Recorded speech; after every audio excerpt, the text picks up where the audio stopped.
Hello folks, Everchanger here, and welcome back to more Pokemon Blaze Black 2. Last time, we captured Mewtwo and Mew after descending the Wellspring Cave. And we also found out that this game is not prone to bugs. But anyway, this time I would like to not wrap up our exploration of the Unova region, but we're going to be exploring quite a bit of terrain, and I seriously need Cut. Are you kidding me? Alright, I have returned with Cut. I decided to leave Garchomp behind this time because he's level 100, and I think that the other members of our team could definitely use some training. But anyway, it's been a little while since I recorded this series, and since then, a lot of news has come out regarding Pokemon Sun and Moon, and I think I'd like to chat about that a little bit, just because I enjoy doing that, I really do. There were 5 new Pokemon revealed, believe it or not. There was a lot of Pokemon revealed this week.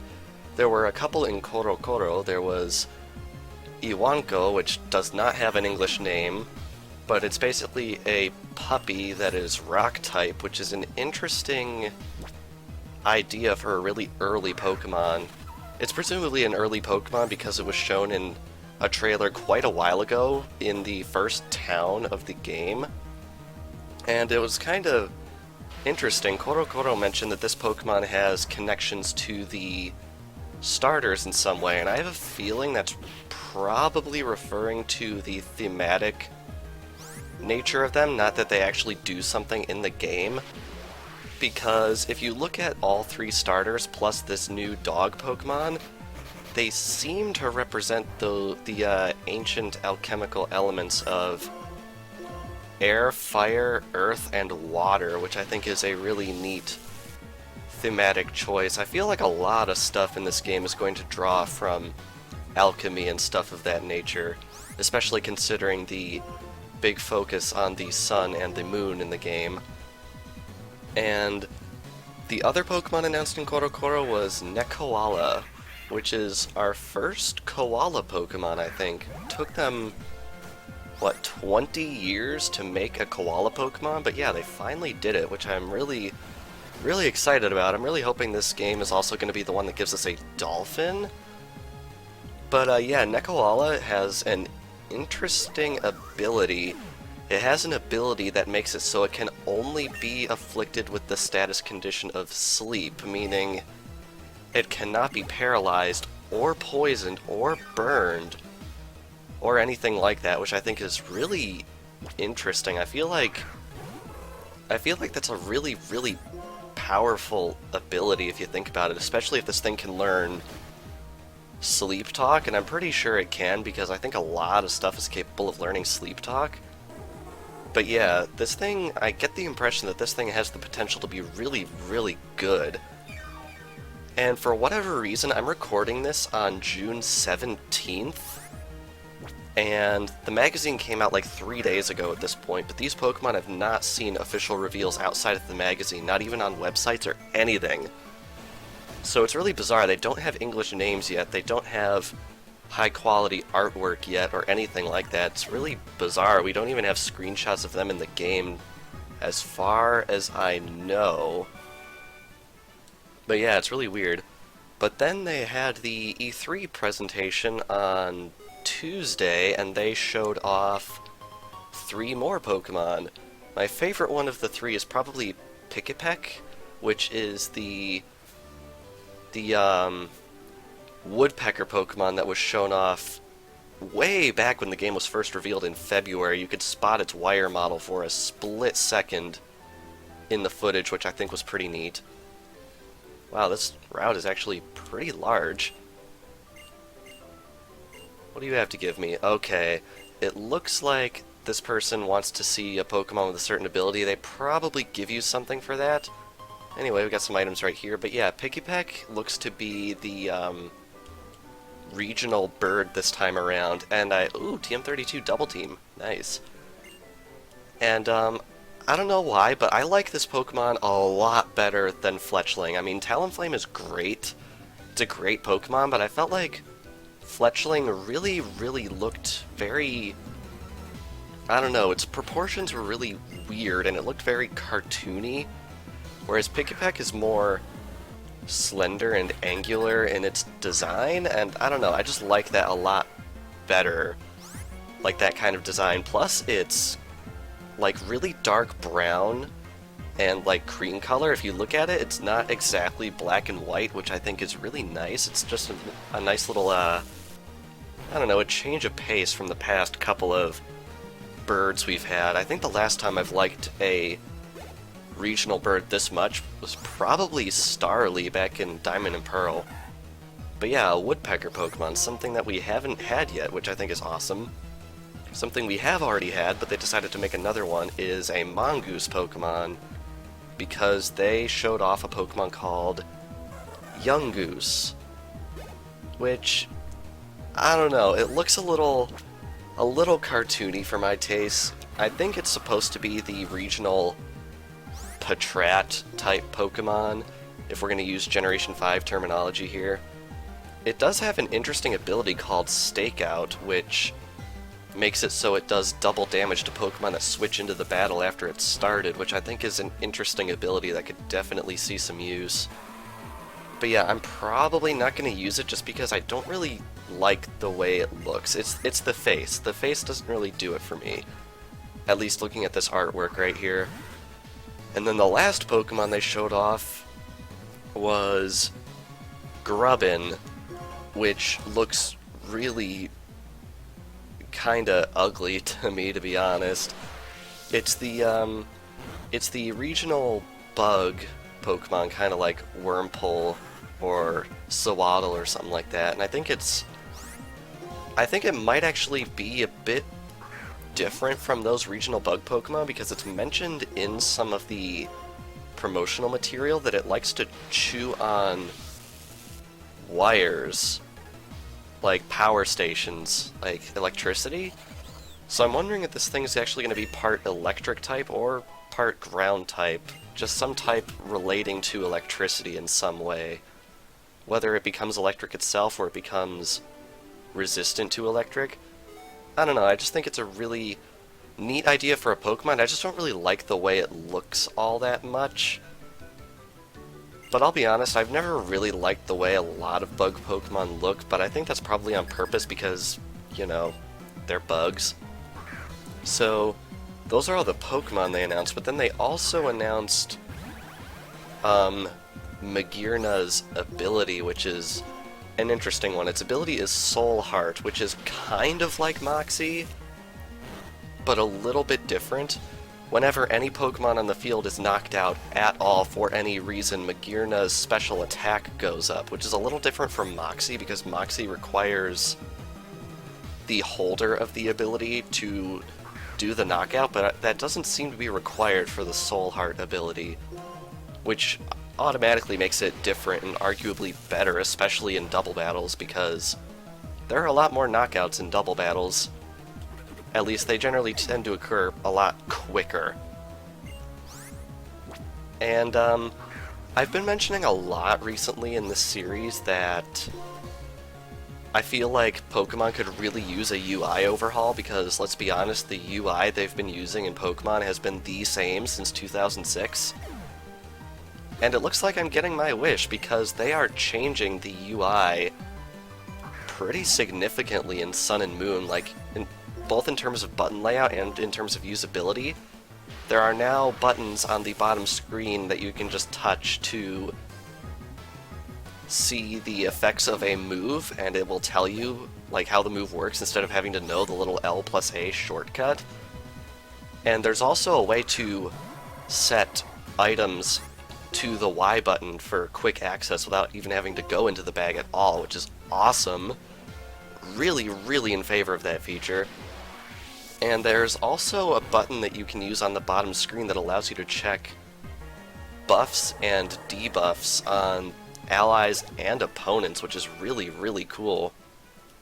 Honestly, that wasn't something I really thought I wanted in the game, like it wasn't something I'd really thought of. But yeah, I'm definitely in favor of... Yeah, I don't have a repel up. There's nothing I want on this route, but there is... Oh, come on. There are a couple Pokemon on the next route that I definitely want to get a hold of. Alright, now where is this item? Aha, there it is. Max Revive, that is a good item.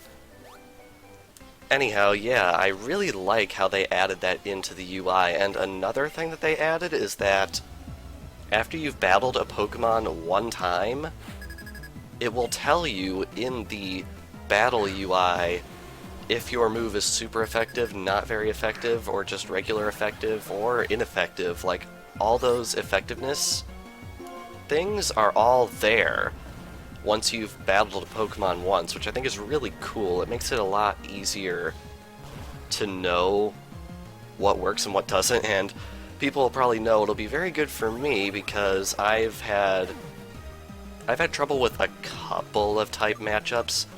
Not a ton of them, but a few of them, so I'm really glad that I'm gonna get that little feature added in there. And they also announced a new battle mode, which I think sounds really, really interesting. It's basically a 1v1v1v1 mode, which I never thought would actually be a thing in Pokemon, but basically it's like a 4-trainer free-for-all, and as soon as one trainer has all of their Pokemon knocked out, the winner is decided based on the number of KOs they delivered, which I think is really neat. A lot of people were wondering why doesn't it go until last man standing, but I think the reason for that is that the first person out is just going to have to sit there for possibly 10 or even 20 minutes waiting for the battle to finish, and if you're playing online, that definitely increases the chances that someone's just going to drop the connection and end the fight entirely if they have nothing to do. So I think it was a really, really good call on Game Freak's part to make it so that once one person is completely out of the fight, it stops. I think that was like really necessary to make it so that the online component of the game would be a lot better to use. I'm realizing my electric type is out for the count, so I think we're going to switch into Lucario right here.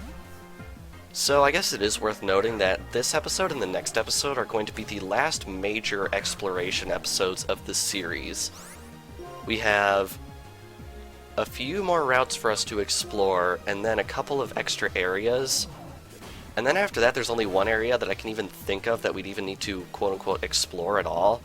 But yeah, we're really coming down to the wire here, so after the next couple of episodes, we're going to be spending most of our time battling trainers and catching the remaining Pokemon that we need to catch, which is kind of crazy to say that. We're like really, really close to the end here. Probably a good, I don't know, like 16 episodes left. It's kind of crazy. And yes, I did say 16 because there is a lot of stuff that you can do outside of just exploring in this game, and I'm realizing that this battle really is not going very well at all, which is unfortunate. Okay. Guess we will switch into... I'll switch into Mandibuzz, because there's no way that this Politoed's gonna outspeed me. Unless it has Swift Swim, but oh wait, no, it's not raining. Okay. Okay, we should be good. I am going to Dark Pulse this thing, just to get the stab off. But that's everything major that I feel like they announced for Sun and Moon, although I have a feeling... Oh wait, no, there was one other thing. They announced that the new Z-Guard forms that they announced way back in, what, October? They announced that those Pokemon are going to be in Sun and Moon as well, which honestly doesn't really surprise me at all. But, like, I'm really excited to check out those Pokemon in this game. I feel like Z-Guard's gonna be a really, really interesting Pokemon, and one very odd thing that was announced, well, not really announced, but just, you could notice it in the trailer, is that when Z-Guard 10% gets down to dire HP, which is like in the red, I assume, it will transform into the complete form. I assume if it gets down into like the yellow, it'll turn into 50% form. But since it got down super low, I guess it just jumped immediately to the complete form. But when it did that, its stats obviously increased, and one thing that increased quite drastically was HP. And that's interesting because there's never been a form change that took place in a battle that would cause HP to change, like mid-fight, which I think is really interesting how they've added in a Pokemon that's capable of doing that. And some people crunch the numbers And Zygarde Complete has crazy base stat total in at least HP. Its HP is like, at minimum, like 4th best in the entire series. Oh my god, I got the freeze. Wow. Nice. But yeah, it's like, at absolute worst, it's got the 4th best HP in the entire series, which is crazy. I remember Smogon posted a presumably joke article a few weeks ago that Zygarde would be 900 base stat total, and I'm still not quite sure. Wow, I'm having a lot of voice cracks this episode. Sorry, it's early, and it's the day before this episode's supposed to go up. I felt like that 900 base stat total is a little ridiculous, but at the same time, seeing the HP jump that much, like it literally jumped like over 100 base points, which is kind of crazy. Like, I'm wondering if this is actually going to be the new most powerful Pokemon in the series. Be kind of weird to have it be Zygarde, because first off it was Arceus back in Diamond and Pearl, and then before that it was probably a tie between a bunch of Pokemon, and then Mewtwo regained the title in Generation 6. I feel like Zygarde would be I don't want to say a random Pokemon to do that with, but it's definitely interesting to think about. I just noticed he used U-turn and didn't switch, which means this fight is over, finally. Fighting veterans is definitely a challenge. Trainer tips. Yep, all these trainer tips are for noobs, because this is actually an early game route from Black and White. Alrighty, couple more trainers right here. This episode might wind up being a little bit long, but I really feel like we can get all the way to not the next town, but the town after that in this episode, so I'm definitely going to try and do that. And I'm realizing I probably should have healed before this fight, but whatever, we're just going to go with it. So, I guess I could mention very briefly that they also talked about Pokemon Go. And not to offend anybody who's really excited for Pokemon Go, but I'm not excited for it, like, at all. Like, that might be because I just don't own a smartphone, so it's really not my demographic quite yet, but also, it just doesn't look really fun to me. Like, it feels like everything's sort of been dumbed down for the whole smartphone thing, which, like, I get it. Smartphones are for more basic games like this. I'm just not interested in playing a game like that.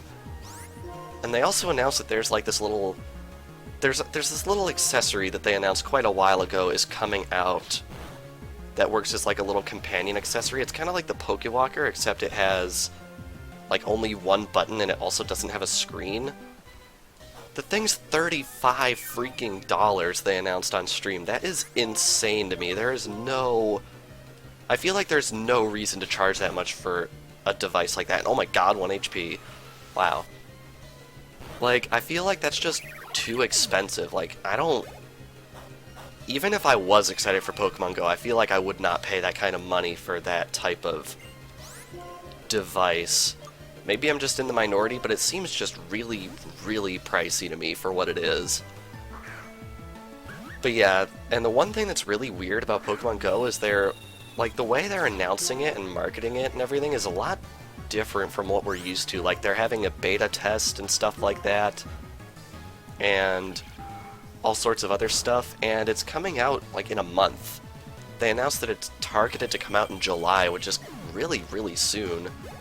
And they also announced that it will connect to Sun and Moon somehow, which, honestly, I feel like was quite obvious, because if you look at the Japanese and even English logos for Sun and Moon, and then look at the logo for Pokemon Go, all three of them have that horizon motif. Like, overlooking the sun or the moon, or in Pokemon Go's case, the Earth, which I think is a really neat little detail that I'm not sure many people have picked up on. So yeah, I'm pretty interested to see how Pokemon Go is going to connect to the main series. I have a feeling it's probably going to be this generation's equivalent of the Dream World from Black and White from this game, which obviously is defunct now, so it doesn't really matter. But I just think it's a really neat little a neat little experiment that they're doing, and I'm sure it'll be very popular. I'm just not really excited for it. Anyway, with that, I know there's only one trainer left on this route, but I think I really ought to heal to make sure I don't get screwed over, so I'm going to do that really quick. Alrighty, everyone is now healed back up, and wait, do you not even fight me? Seriously? He doesn't even fight me. What was that preparation even for? Okay, that person's probably going to fight me. Now the question is, can we get down there without wild Pokemon being a thing that happens? Nope. Ay, ay, ay. And look, then we get spotted. Don't even get a chance to do anything. Alrighty. They mentioned that 2 years ago they parted ways with their Pokemon. Is that like a reference to the Team Plasma storyline, or is it something more sinister than that? I'm not actually sure. One thing I do have to praise about this game is, you'll notice we're going back to past areas. Like areas that were featured in a previous game that were early game areas.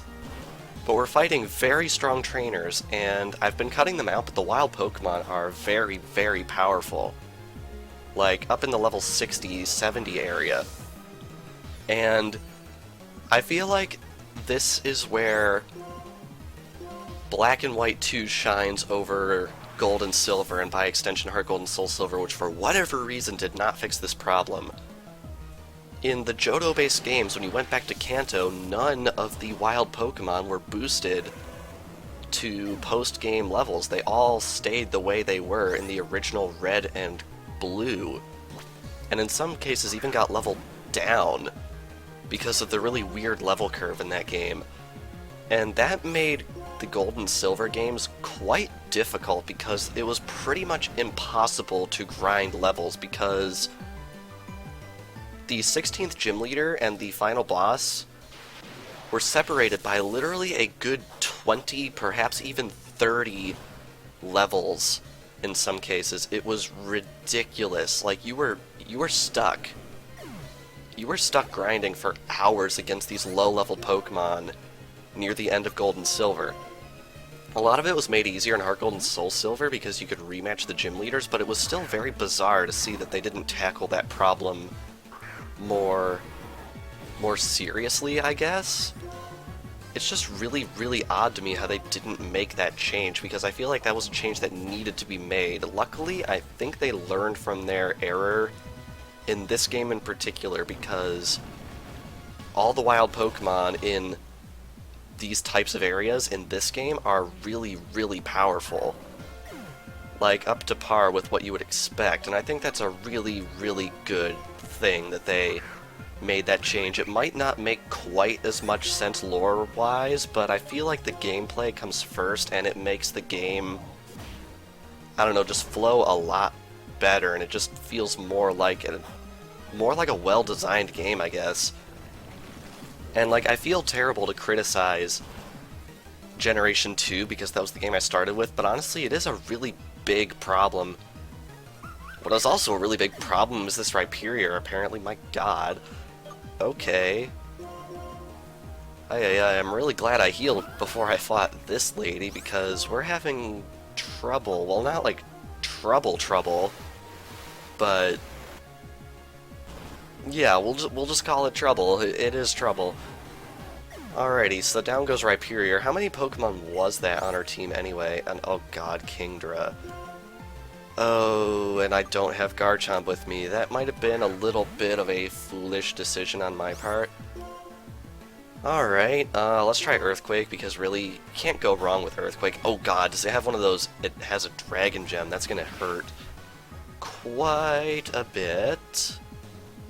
Come on, Gastrodon. Yeah, there we go. Alright. So yeah, I can't believe that as of tomorrow, it's July, August, September, October. It's like 5 months until Sun and Moon come out still. And that's kind of crazy to me because I want to play this game, like, now. Like, it feels a lot better, like, just what they showed at E3, it really, really looks like a really big leap over this generation, and thank God you hit yourself. Ay, ay, ay. it just looks like a really big, really generational leap on the 3DS, and I'm really, really excited to see how it turns out, especially since, judging by the brief bits of dialogue we saw mentioned at E3, it looks like the game is going to have a bigger story focus this time around, which is something I really, really liked about Black and White, and to a lesser extent, Black and White 2. And I feel like the story in X and Y, and I've talked about this before on the, I was gonna say like on the show, but like this isn't really a show. On this series, like I feel like X and Y really dropped the ball on story after the amazing story that we had in Black and White, so I'm really, really hoping we get back to like a serious story attempt in Sun and Moon, and I think we're probably going to get that because in the brief bit of gameplay we saw mentions of guardian deities and little like body language from some of the characters that might indicate that they're holding secrets, I guess we can say. Oh wow, we actually had a recoil from that, nice.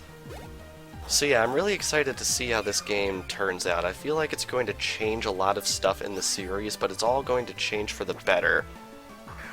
Alright, we have Weavile coming out, and I believe this is her last Pokemon. Yes, it is. This is going to be possibly close. Are we still confused? I don't remember. I think we're still confused. Oh, well, we flinched, so it doesn't even, doesn't even matter. Ah, well. Alright, can we please? Oh, God, it's faster than me. Honestly, I should have seen that coming, because Weavile is a speed demon. Oh, God, we're still confused. Please don't hit yourself. Yes! Oh, this is actually quite a bit closer than I'm comfortable with usually in these types of episodes, but I guess we'll go with it. Double knockout, I don't think anyone gets the experience, but I'm okay with that. And in fact, I think I need to heal again, believe it or not. Alrighty, we are all healed up after that really serious fight. Max revive right here, and I think I want to have my dowsing machine back on, and I think I actually want to backtrack a bit, because I believe I spotted another trainer right over here. Yeah.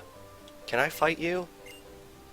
You know that guy at the Legend Route 19? He's my rival. Oh, okay. I guess this guy is the guy that, not investigated, he, like, explained how ledge jumping works. Now, I could swear there was a bit of an Easter egg somewhere around here. I'm not sure exactly where it is. Oh, wow. Is this another? No, you're not. Not a trainer. Okay, good. I need strength, but I think I actually taught Sandslash strength. Yes, I did. Nice.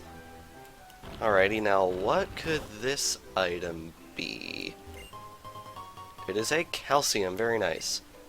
I could swear there was an Easter egg involving, like, this sign, maybe? Maybe I'm just crazy. Anyhow, right through here, we have a Cumulatown, which automatically we are spotting a Max Repel in a garbage can, which is very nice.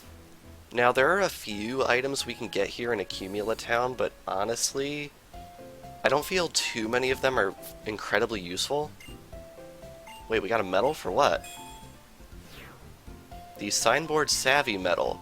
Oh, I guess I read a certain number of signboards in the game, which I guess is an amusing little detail.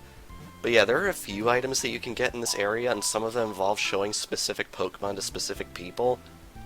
I don't think any of the items in this area have been changed from the original Black and White 2, and honestly, I don't need any of the items in this area, so I think we're just going to cut right through a Cumulatown and go straight to Route 1. Can't believe it took 100-something episodes to get to Route 1. But anyway, the reason I'm not cutting out this wild Pokemon fight is just to have a clever little segue into saying that there are actually a couple of Pokemon I want to catch on this route. They're both in Shaking Grass, though, which I'm really not excited for, because Shaking Grass is the bane of my existence. But luckily, there's only 2 of them, and one of them is actually a 10% encounter and not a 5% encounter, so hopefully we will get a little bit luckier than we have in the past. Honestly, I don't know how long I spent in Pinwheel Forest looking for those Pokemon, but I will tell you that I recorded over 2 hours of footage for that episode where we caught Uxie, Mesprit, Azelf, and a bunch of other Pokemon. And I'm pretty sure that episode actually wound up being under 25 minutes long. So that should give you a sense of how much I recorded for that episode and how much of it actually made it to... I don't know, is air the right word? Made it to air? Can we even say that now, that everything's all digital with the YouTubes and the Twitches and blah blah blah? I don't even know. Magnezone gets level 97, which I'm definitely in favor of. It is worth noting, sometime soon, not next episode, but in a couple of episodes, I am probably going to need to take the time off screen to grind the team the rest of the way, all the way to level 100. Because there are some challenges we're going to be doing later in the game. I say later in the game, but actually quite soon, against level 100 Pokemon, and I really think we need to be at level 100. So that's probably a thing that's going to be happening, and I don't know why, but Rock Blast always tends to do a ton more damage than I feel like it should, because it's basically like a rock-type variation of Bullet Seed, isn't it? I don't know, maybe there's some weird math going on in the background that I really don't know about. Anyway, we have Bastiodon coming out next. I think I want to switch to Gastrodon for this one. It is worth noting, obviously, there was one other game that was talked about at Nintendo's E3 presentation, but I think I'm probably going to talk about that next episode. I don't know, I'm a little on the fence about it because it's not Pokemon related, and I try and keep the commentary Pokemon related whenever I can, but at the same time I feel like we're on episode 132 right now. I feel like I've talked a lot about Pokemon, obviously, so I think it would be fun to talk about that other game that was showed off at Nintendo's E3, and honestly I feel like anyone that's watching this series is probably also excited for this game, so I'll probably talk about it at least a little bit. And we've got another backpacker right here. There aren't too many trainers on this route. I think there's only like 2 or 3, which is why I decided I'm just gonna go all the way to the end of this route in this episode instead of splitting it in 2, just because, again, we're on episode 132, and I think we can knock out these last little bits of exploration pretty quick here. Anyway, we have Kabutops right here, and that's reminding me that there's a good 50-some-odd Pokemon, like 53 Pokemon, that I'm going to have to evolve, because I cannot catch them in the wild. And I'll be honest, I'm really disappointed about that, just because evolving can get incredibly tedious, especially in pre-X and Y games where we don't have the experience share. It's kind of funny, a lot of people don't like the experience share because it makes the game too easy. And for the main campaign, I have to agree, all of my Pokemon were in the 80s by the time I beat Pokemon Y back when it first came out. But that experience share is a godsend in the post-game when you're doing a ton of training and evolving of other Pokemon. I guess the best way they could probably handle it is give you the standard experience share. Like, what they should do probably is bring back the experience all from... Why did I use Thunderbolt? I meant to use Flash Cannon right there. I feel like what they should do is they should bring back the experience all from Pokemon Red, Blue, and Yellow. And wow, that actually one-shot it. I am impressed. Like, they should have the regular experience share from, like, Generation 5 and before. And then what they should do is try and, like, give the player the experience all after they beat the game and have it work the same way as the experience share does in Generation 6. I feel like that would probably be the best way to go about doing things. They probably won't do that because I feel like Game Freak wants to make the games easy. And honestly, it really doesn't bother me all that much if they make the games easy, as long as they make them engaging, which is probably why X and Y's lackluster story hurt the most, because the game was difficult. The game was not difficult, and it was also not very interesting. So if they can make the story in Sun and Moon engaging, like if they can make everything more engaging and fun, then I feel like it doesn't really matter all that much if they make the game really easy. I hope that makes sense. Anyway, right here we have an Ultra Ball, and this lady is not fighting me. Does she have something free for me? Also, it's really funny running into all these early game Pokemon at like level 60 or something. And we get a potion. That's definitely an early game thing. Anyway, right over here there is a waterway. We are not going to be exploring this area this episode. That will be next episode, but I guarantee you we are going to do it. Talk to everybody, yes. Definitely want to talk to everybody because there are some really, really good items. Oh yeah, is this guy the guy that taught how to catch Pokemon? I thought Professor Juniper did that. Oh well. Anyhow, right through here, I'm checking the back of these signs because I know the back of one sign around here, there is a little bit of an Easter egg. But anyway, I'm going to dip down here really quick because this is Nuvema Town. Cannot believe we're finally hearing this music after all this time. One thing of interest is right here is the house of the player from the original Black and White. Welcome home, dear. Did you find the friend you were looking for? Wasn't his name something like N? Huh? Oh, excuse me. How embarrassing. Mistaking a visitor for my own child. You're David? Yes, I knew it. You look just like her. I know your mom. I met her when she was working at the Pokemon Center and I was a trainer.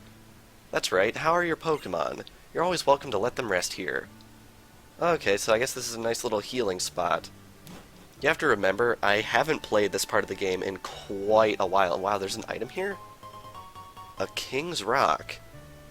That's actually quite symbolic, a King's Rock. Very, very interesting. Anyway, let's grab that free heal. And there is one item that I feel like we really, really need to grab in this area. Hopefully I'm capable of getting it, because there's a chance I can't, in which case it'll have to wait a little bit, but I'm pretty sure we can get it. And this, right here, after all this time, is the Juniper Pokemon Lab. Kinda crazy how long we've known Professor Juniper. And now we are here. Why hello, thanks for coming clear out here. It's surprising how far Nuvema Town is from Espertia City, don't you agree? Did you take the Sky Arrow Bridge and encounter a lot of Pokemon? On that note, how's your Pokedex coming along? Can I see it? Absolutely, ma'am. Let me see. Oh, you've seen 299 Pokemon in the Unova region. Amazing. Truly amazing. You've met all of the Pokemon in the Unova region, not counting Mythicals, of course. Congratulations! Now here's your next challenge. See how many of those Pokemon you can catch. I'll keep evaluating for you. It seems like you are meeting Pokemon at a good clip. Here, this is a gift to thank you for all your hard work, and we will obtain a very important item that I'm not sure I've ever gotten before. The permit. If you have a permit, you can go to the Nature Preserve from Mistralton City by plane. Go check it out to see what kind of place it is. Keep up the good work. The Nature Preserve is one last little spit of land that we can explore in the Unova region. We're not going to be exploring it quite yet, but let it be known that we will be exploring it pretty soon, probably within the next 5 or 6 episodes. Hey David, are you meeting lots of Pokemon? There really are lots of Pokemon in the Unova region and the rest of the world. I made the habitat list so people would know that. I'll bet you're here because you're here to show me how your Pokedex is coming along, right? Sure. I see. You've caught 532 Pokemon then. Apparently, some Pokemon evolve when they are leveled up in a certain area. Oh, that's right. I completely forgot to give this to you in Espertia. Here, this is Sacred Ash. I believe this is originally where you would get the Super Rod in this game. Yeah, quite the switch. And we obtained Sacred Ash, which I'm probably never going to use because I like to hold on to one-time use items like this. With this Sacred Ash, you can fully revive all fainted Pokemon in your party. Only on the field, though. You can't use it in battle. A mistake I'm pretty sure a lot of people have made in their tenure of playing Pokemon. But anyway, with that, I think I want to catch the 2 Pokemon on Route 1 that we do not yet have. I really, really hope it doesn't take me too long, so we're just gonna dive right in and see what we can do. Aha, here's one. Here we have Stoutland, and I really don't know why that's its name. Probably some dog terminology that I neither know nor care about. But anyway, this is the final evolved form of Lillipup, a Pokemon that we caught, like, forever ago, so let's try and catch it.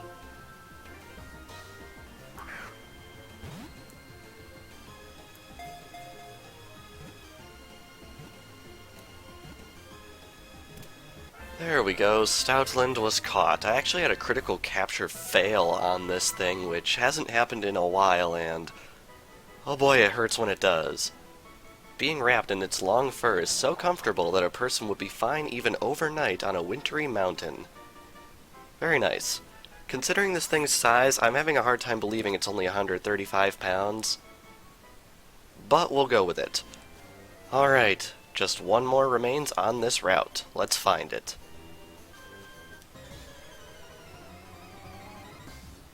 Aha, here's the other one, Pidgeot, that actually was pretty quick for a 5% encounter, and I will definitely take that. Alrighty, Pidgeot I feel needs no introduction. I've used it in a Let's Play on this channel before, so let's catch it.